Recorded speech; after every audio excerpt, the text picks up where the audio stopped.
BFM Business partenaire. BFM Business présente Parole d'entreprise avec Vincent Touraine. Une entreprise de menuiserie haut de gamme, bientôt centenaire d'ailleurs, spécialisée dans les charpentes, l'ébénisterie et bien d'autres choses encore. Son nom, c'est Atelier Férignac et c'est Antonio Morisset qui vient nous en parler. Bonjour. Bonjour. Vous êtes le directeur général des Ateliers Férignac. Merci d'être avec nous dans Parole d'entreprise.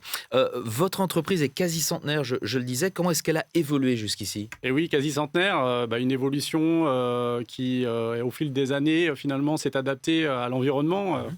1929, bientôt 2025. 98 ans, c'est autant de chefs d'entreprise qui ont pris le relais, des équipes aussi avant nous, qui ont fait un gros travail, puisque aujourd'hui on en parle encore, et puis j'espère pour longtemps. Finalement, une adaptation au marché. Les grandes lignes, ce sont les années 70, puisque l'entreprise a basculé, je dirais, dans une volonté de s'inscrire et de travailler auprès du patrimoine. D'ailleurs, vous êtes entreprise du patrimoine. Voilà, et donc de s'attacher à ce patrimoine en proposant leurs compétences, les savoir-faire qui ont été acquis pendant plusieurs décennies. Et ça a été un grand moment pour l'entreprise de travailler donc, pour le ministère de la Culture dans ces années 70. Et puis, on a continué, les équipes ont continué. Et le grand moment, finalement, plus récent, plus proche de nous, ça a été aussi la volonté de s'inscrire dans une dynamique de recherche et d'innovation. On a tendance à croire que finalement le patrimoine, c'est exclusivement de l'artisanat, mais il est important aussi, en tout cas c'est notre volonté, la recherche derrière. De passer au mode recherche-innovation pour travailler sur les futurs besoins. Quelle est la place de la restauration du patrimoine dans votre activité ? La restauration, c'est vraiment le cœur de notre activité. C'est le fil conducteur entre nos savoir-faire, nos compétences, nos qualifications qui ont été acquises au fil de décennies, et puis nos clients divers, aussi bien du particulier que des grands châteaux, que des ministères ou des collectivités. Une clientèle finalement très diversifiée au fil des ans. Les bâtiments historiques sont fréquemment touchés par des incendies. Qu'est-ce que ça implique pour votre métier ? C'est vrai que ça implique pour nous de s'adapter. On travaille donc dans les métiers de la charpente, de l'ébénisterie, de la menuiserie, donc du bois. Et de plus en plus, en tout cas, d'événements, malheureusement, sont vécus en France.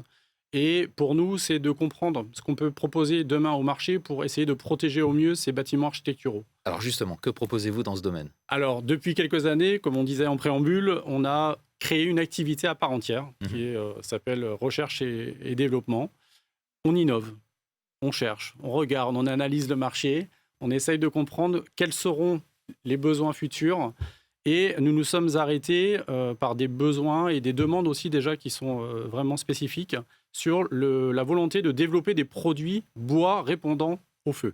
Donc les menuiseries bois coupe-feu, c'est ça ? Exactement. Donc on a commencé par travailler, tester, obtenu des certifications et des brevets sur des menuiseries qui résistent au feu pendant une demi-heure, en pare-flamme, en coupe-feu, et puis là, tout récemment, nous avons été jusqu'à obtenir un nouveau défi qui a été de résister au feu pendant 1 heure.